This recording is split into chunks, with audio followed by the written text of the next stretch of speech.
Frigidaire Cold Pantry. In your Frigidaire Cold Pantry, there's a place for all your foods, fresh and frozen. This is one of the early versions of the refrigerators that we have in our homes today. It's an all-steel mortar-top refrigerator that took 15 years to research and develop. At the time of its release, it was groundbreaking. But the history of refrigeration does not begin with the invention of the fridges that we all have in our homes. Before that, people employed various methods of keeping their food and drinks cold and preserving them during warmer climates. This is a tale of ingenious engineering. From ancient times to modern day, it's a story of human perseverance and the journeys that generations of humans have taken just so we can have food and drink whenever we want. First, let's start in ancient Egypt. Porous jars and clay pots were essential, and you can see them depicted all over the food prep scenes. Wet reeds would be placed between a large jar and a smaller jar. As the water evaporates, it absorbs the heat in the surrounding area, causing a cooling effect inside the smaller jar. This method of preserving food is still used today in parts of the world where people don't have access to electricity. Although the Zia pots that we see today have sand between the outer pot and inner pot, where the ancient Egyptians would have used reeds.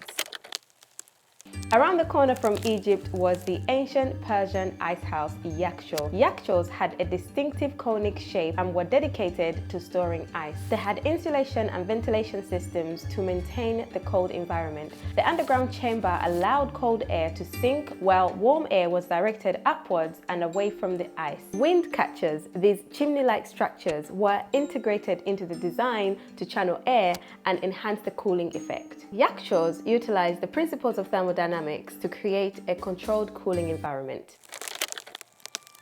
Ice harvesting involved cutting ice from frozen bodies of water during winter months from frozen lakes, mountain peaks, and ice caves. It was then stored in specially designed structures or insulated pits to slow down melting. Insulating materials like straw, sawdust, or even soil was used to cover the ice to reduce the exposure to warm temperatures. Regions with colder climates and way more access to ice, like Alps, Himalayas, and some parts of North America, were most suitable for this method. The first references to ice houses in England, however, can be found in the 16th and 17th century. Ice houses were used mainly for food storage. Other ways of preserving food in Europe before the 19th century included traditional techniques like salting, spicing, pickling, smoking, and dehydration. In the 19th century, a natural ice commercial market was established and began in Northern America in urban centers such as New York.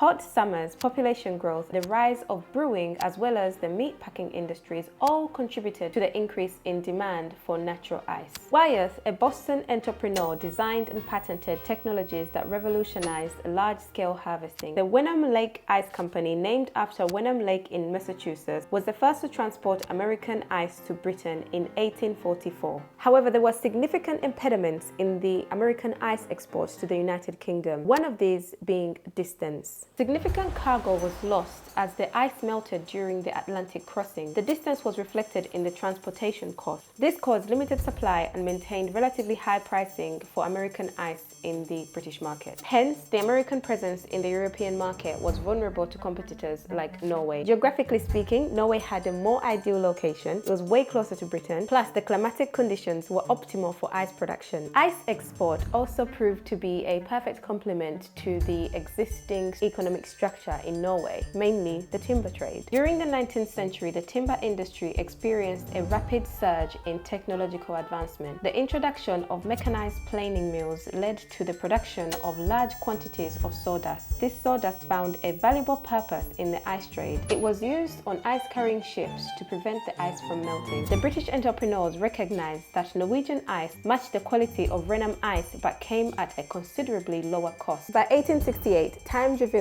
that pristine crystal cubes showcased on fishmonger slabs and in displays of the Wenham Lake Ice Company shop were all in fact sourced from Norway. As the 1880s and 1890s rolled around, Norway had taken over the ice market. However, transporting ice was proving to be an expensive venture that heavily relied on cold Norwegian winters and hot British summers. And over time, Norway found it challenging to produce enough ice to meet demands all year round. Ice houses were constructed to store ice for up to a year. There's a huge ice house that was recently uncovered near Regent's Park, but there's another massive one at the London Canal Museum in King's Cross. Just came out of King's Cross station And we're heading to the London Canal Museum, which is a 10-minute walk from the station. So we're going down to the ice well right now. It's a tight space. It was actually covered up during the Second World War, and it was around 30 years ago reopened. There's 2 ice wells at the London Canal Museum. We're in one of them right now. The other one is right in the middle of the museum. So we're going down another level. It's actually much cooler down here already. I can feel it. So we're only a third of the way down. This well is the height of 3 double-decker buses. So just going through to the second well.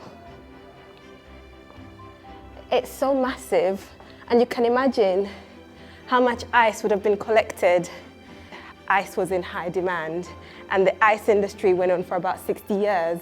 And this wasn't the only one, but this is one of the big ones. But it's such a fascinating sight, isn't it? To see what people would have lived like and how many people would have been down here operating this system just so we can have ice. Something we might take for granted today was such a massive job back then. At the height of the Anglo-Norwegian ice trade, over 1 million tons of ice was shipped to Britain in 1 year. Ice was delivered to people around 2 times a week by icemen from ice wells, and it was kept in iceboxes before we had refrigerators. This icebox is the predecessor to the domestic refrigerators we all have in our homes. It's lined with zinc. Blocks of ice will be placed just in here. Because cold air goes to the bottom, under here there's space for ice creams and other cold desserts, and there's a pipe just back here where the cold water that has melted would go all the way down here, and you can collect it and have fresh water. Pretty cool. While the system worked well in Europe and America, it wasn't quite as effective in other parts of the world, specifically Australia. Let's go back in time a little. The first patent for a machine that can produce artificial ice was granted in 1834 to Jacob Perkins. However, back then, Perkins' invention did not generate much excitement, mainly due to the pre-existing thriving natural ice industry. In 1837, James Harrison left Glasgow and made his way to Australia. While he took up a role as a journalist, his true passion lied in refrigeration. The first ice in Sydney arrived in 1839. It had been harvested from Northern American lakes and carried through the tropics. The ice traders also supplied iceboxes that could be used to keep the food cold. The supply of ice to Australia was limited due to its distance from North America, yet the demand was so high due to its high temperatures. James Harrison was determined to resolve the ice supply issue by building a machine that could freeze water. His first machine didn't work, so he traveled to England and managed to convince Dr. Seaby to create a machine based on the Perkins design. By 1858, Harrison had successfully acquired Seaby's machine and brought it back to Australia. After this, a brewery commissioned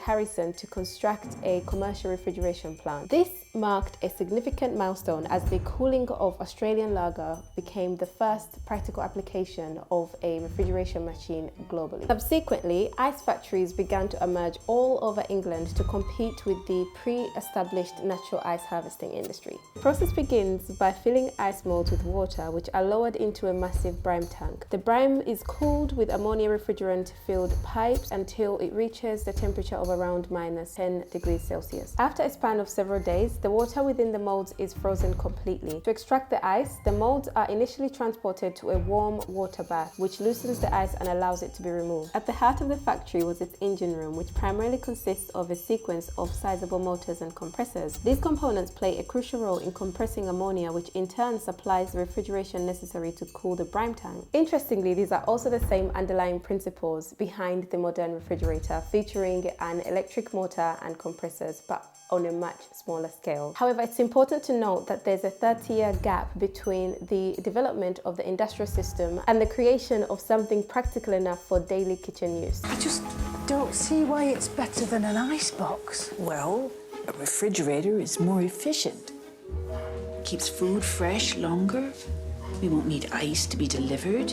The General Electric Company's model initially debuted in 1926 and was promoted as incredibly trustworthy and dependable, with all its moving components enclosed within sturdy steel walls. This refrigerator boasted an aesthetically pleasing design, which was crafted by the refrigeration engineers that developed it. By the 1950s, dedicated industrial designers and stylists were recruited to contribute their expertise. They introduced the practice of altering the appearance of refrigerators every year to stay aligned with the prevailing trends and to project a sophisticated image. This strategic approach aimed to ensure that refrigerators remained fashionable and appealing to customers. Since then, refrigerators have become way more sophisticated than inventors had originally imagined. A lot of the original issues like frosting have been cleared out, and smart fridges today can even remind you when you're running out of milk. I want to take a moment and say a special thanks to the team at the London Canal Museum. They were so helpful and so informative. So thank you so much again, Mandy, Tim and Sam. It was very nice talking to you. So to all of you watching, I definitely recommend the London Canal Museum as a lovely day trip. And thank you all for watching as well. Let me know in the comments below what you think refrigerators will be like 30 years from now. I'm Zulfa Nyaneza, and until next time, bye.